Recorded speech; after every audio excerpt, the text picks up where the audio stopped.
Hello दोस्तों। तो आइए आज हम लोग जो ऑब्जेक्टिव चल रहा था उसका चौथा भाग शुरू करते हैं। और आज हम लोग क्वेश्चन नंबर 23 से शुरू करेंगे, ठीक है। तो बिना किसी देरी के आइए वीडियो को शुरू करते हैं और देखते हैं क्वेश्चन नंबर 23 क्या बोल रहा है। क्वेश्चन नंबर 23 में बोल रहा है कि निम्नलिखित में कौन सी अपरिमेय संख्या है, यानी कि अपरिमेय संख्या इसमें से कौन है। तो आइए ऑप्शन देख लेते हैं। ऑप्शन नंबर ए में क्या दे रखा है, 1.3, और देखिएगा इसके ऊपर एक लाइन लगा दिया है, ठीक है। तो ये परिमेय संख्या हो जाएगी, अपरिमेय संख्या नहीं होगी। तो फिर अपरिमेय संख्या दशमलव में कब होगी, ठीक है। तो देखिए, जब हम क्या देखेंगे कि ये जो लाइन है ये नहीं होगा, ठीक है, ये लाइन नहीं होगी, ठीक है। और वो जो संख्या आने वाली है वो लगातार आती रहेगी, बंद नहीं होगी, तो वो क्या हो जाएगी, अपरिमेय संख्या हो जाएगी। जैसे अगर एग्जाम्पल में हम देखें, ठीक है, तो अपरिमेय संख्या कब बोलेंगे, तो जैसे मान लीजिए यहाँ पे कोई भी है, 1 2 5 6 कुछ भी है, और यहाँ पे है दशमलव, ठीक। अब दशमलव के बाद क्या होगा, दशमलव के बाद जो भी संख्या आएगी, जैसे मान लीजिए 8 7 6 2 1 6 3 5 7 9 1 0 3 2 1 5 6, ठीक है। अब इस तरह से क्या हो रही है, ये संख्या जो है वो आते जा रही है। अब इस संख्या में हम देखेंगे, ये जो संख्या हमको मिली है उसको अगर हम देखें तो यहाँ पे कोई भी ऐसी संख्या नहीं है जो एक टर्म के बाद, यानी कि 2 3 अंक के बाद फिर उसी तरह से क्या हो, रिपीट हो। जैसे अगर एग्जाम्पल मिल लें तो लिख दिए 1.87621, ठीक है। फिर इसके बाद से शुरू हो गया 87621, फिर इसके बाद से शुरू हो गया 87621, और इस तरह से क्या होते रहा, ये चलते रहा, ठीक है। तो ध्यान दीजिए, इस तरह के क्वेश्चन को, ये जो अभी जो हम दूसरे नंबर पे लिखे हैं, इस तरह जो भी संख्या आती है उसको हम लोग बोलते हैं लोग परिमेय संख्या, वो अपरिमेय संख्या नहीं होती है, ठीक है। और यही चीज ये दिखा रहा है। अब इसी चीज को हम आगे बढ़ा के न लिख के इसी चीज को हम दूसरे तरीके से लिख सकते हैं, 1.87621, और इसी के बाद से फिर दोबारा आ जा रहा है, तो इसी के ऊपर जितना अंक आ रहा है उतने ऊपर लाइन लगा देंगे, ठीक है। तो ये होती है हमारी परिमेय संख्या, जैसे कि यहाँ पे दे रखा था ऑप्शन नंबर ए में। और ये जो है वो हमारी है अपरिमेय संख्या। क्यों? क्योंकि ना ही ये खत्म हो रही है, ये आगे और बढ़ते जा रही है, और कहीं भी इसका ऐसा एक टर्म नहीं मिल रहा है जहां जिसके बाद से वही संख्या को बार बार दोहराया जा रहा है, ठीक है। तो दशमलव में इस तरह से हम क्या, जो भी संख्या इस तरह से आती है उसको हम क्या बोलते हैं, अपरिमेय संख्या। रखा है 1.3 के ऊपर बार दिया हुआ है, 3 के ऊपर लाइन दिया हुआ है, तो ये हमारी क्या हो जाएगी, परिमेय संख्या हो जाएगी, अपरिमेय संख्या नहीं होगी, ठीक है। आगे बढ़ते हैं, रूट के अंडर दे रखा है 16। तो हम सभी को मालूम है कि रूट में जो संख्या होती है वो अपरिमेय संख्या होती है, लेकिन कब अपरिमेय संख्या होती है, जब उसको रूट से बाहर नहीं निकाल पाते हैं, ठीक है, तब। अब यहां पे देख रहे हैं रूट के अंदर क्या है, 16 है, तो 16 तो निकल जाएगी, 4 चौको 16, और रूट के अंदर क्या आ गया, 4 × 4। और हम लोग जानते हैं लोग कि रूट के अंदर में अगर दो, कोई एक संख्या दो बार गुना में आ जाए तो वो एक संख्या क्या हो जाती है, बाहर निकल जाती है। तो यहाँ पे रूट 16 का क्या निकल जाएगा, वर्गमूल 4 हो जाएगा। तो 4 जब बाहर आ गया तो वो क्या हो गई, परिमेय संख्या हो गई। वैसे आते हैं ऑप्शन नंबर सी में, तो ऊपर से तो 3 निकल जाएगा, लेकिन नीचे जब जाएंगे निकालने के लिए तो 3 √3 हो जाएगा, अभी भी क्या हो गया, रूट के अंदर एक संख्या रही। तो इस तरह से हमारा जो ऑप्शन नंबर सी है वो क्या हो जाएगा, सही आंसर हो जाएगा, ठीक है। यानी कि क्यों, क्योंकि इसके अंदर बाहर निकालने के बावजूद भी अभी भी कुछ संख्या जो है वो रूट में रह जा रही है, इसलिए ऑप्शन नंबर सी क्या हो जाएगा, सही आंसर हो जाएगा। अगर हम बढ़े ऑप्शन नंबर डी की तरफ, तो बोल रहा है √5 गुना में √5। अब देखिए, इस तरह से जब क्वेश्चन दिया है √5 गुना में √5, तो इसका मतलब क्या हुआ, इसको हम ऐसे लिख सकते हैं, रूट के अंदर में 5 गुना में 5, और रूट के अंदर में 2 बार 5 आ गया तो ये एक बार निकल जाएगा आसानी से। तो ये तो हमारी परिमेय संख्या हो जाएगी, अपरिमेय संख्या नहीं होगी, ठीक है। तो हमारा ऑप्शन नंबर क्या हो जाएगा, सी जो है वो सही आंसर हो जाएगा, ठीक है। अब आइए आगे क्वेश्चन बढ़ते हैं। अगला क्वेश्चन में क्या दे रखा है कि यदि P और Q दो अभाज्य संख्याएं हैं तो उनका मौसौ होगा।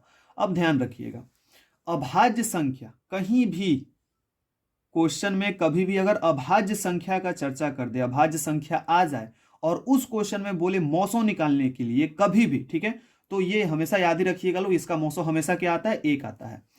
कोई भी अभाज्य संख्या है, कैसी भी अभाज्य संख्या है, अगर उसमें अभाज्य नामक संख्या आ गई, अभाज्य नाम आ गया और उसके साथ बोल दे उसका मौसौ निकालने के लिए, तो हमेशा याद रखिएगा आंसर क्या होगा, 1 होगा। क्योंकि किसी भी अभाज्य संख्या का, कोई भी अभाज्य संख्या का मौसौ क्या होता है, 1 होता है। और केवल अभाज्य संख्या ही नहीं, अगर कोई अभाज्य संख्या और भाज्य संख्या भी आ गई तो उसका भी मौसौ क्या होगा, 1 ही होगा। अर्थात मेरे कहने का मतलब ये है कि अगर कभी भी मौसौ निकालने के लिए बोले और उसमें कोई भी ऐसी संख्या आ गई जो अभाज्य है, तो हमेशा उसका मौसौ क्या होगा, 1 होगा, ठीक है। अब अभाज्य संख्या भाज्य संख्या के बारे में आप लोग को पहले से मालूम होगा। अभाज्य संख्या किसको बोलते हैं? तो वैसी संख्या जो क्या हो, एक और स्वयं के अलावा किसी दूसरे संख्या से न विभाजित हो, कटे ना, तो उसको अभाज्य संख्या बोलते हैं। जैसे 2 ले ले तो 2 केवल 1 से कटेगा, नहीं तो 2 से कटेगा। 3 ले ले तो 3 भी केवल किससे कटेगा? या तो 1 से कटेगा, नहीं तो 3 से कटेगा। वैसे ही अगर 4 ले ले तो 4 1 से भी कटता है, 2 से भी कटता है, 4 से भी कटता है, तो ये हमारी भाज्य संख्या कहला जाती है। ठीक है, और ये दोनों हमारे अभाज्य संख्या कहला जाते हैं। तो अभाज्य संख्या के बारे में भी आपको मालूम हो गया, और ये भी मालूम हो गया कि कभी भी अगर मौसौ बोले निकालने के लिए और उसमें कहीं अभाज्य संख्या के बारे में बोल दे या फिर अभाज्य संख्या दी हुई हो तो उसका हमेशा मौसौ क्या होगा? 1 होगा। ठीक है, अब आइए आगे क्वेश्चन बढ़ते हैं। Question number 25। क्वेश्चन नंबर 25 में देखिए, क्वेश्चन नंबर 25 में क्या दे रखा है? देखिए क्वेश्चन नंबर जो 25 है, क्वेश्चन नंबर 25 में हमारे पास दे रखा है कि 0.13 बराबर दिया हुआ है 0.13, इसके ऊपर दे रखा है एक लाइन, रेकरिंग लगा दिया है, लाइन लगा दिया है, रेखा। अब बोल रहा है इसका मान जो है वो बट्टे के रूप में बताना है।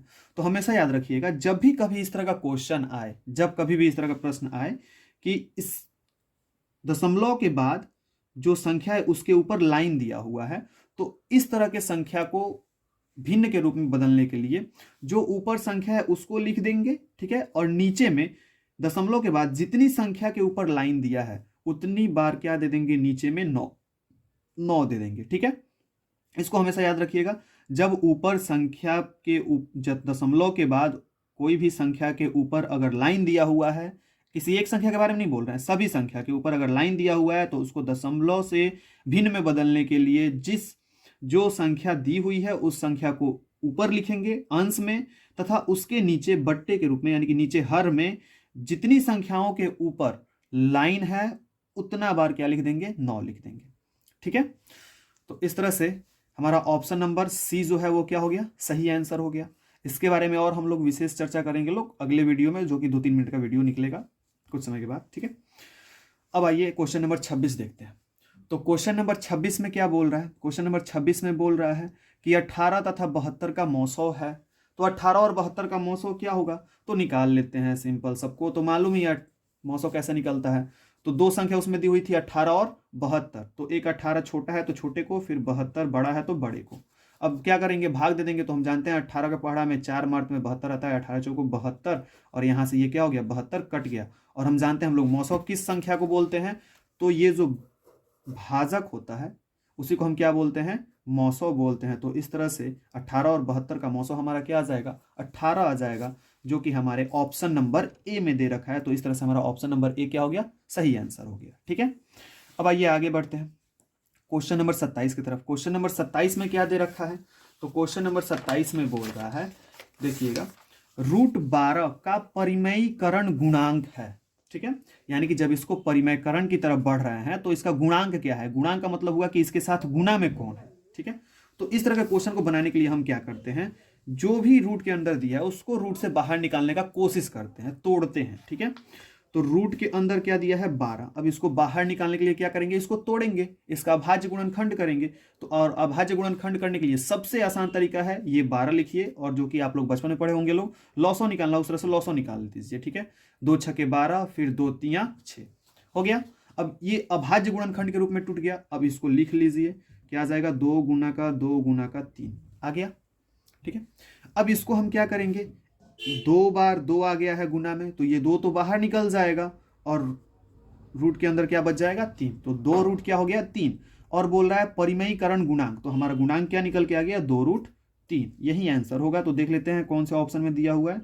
तो ऑप्शन नंबर डी में दे रखा है 2√3। तो इस तरह से हमारा क्या हो जाएगा? क्वेश्चन नंबर 27 का ऑप्शन नंबर डी सही आंसर हो जाएगा। ठीक है, अब आइए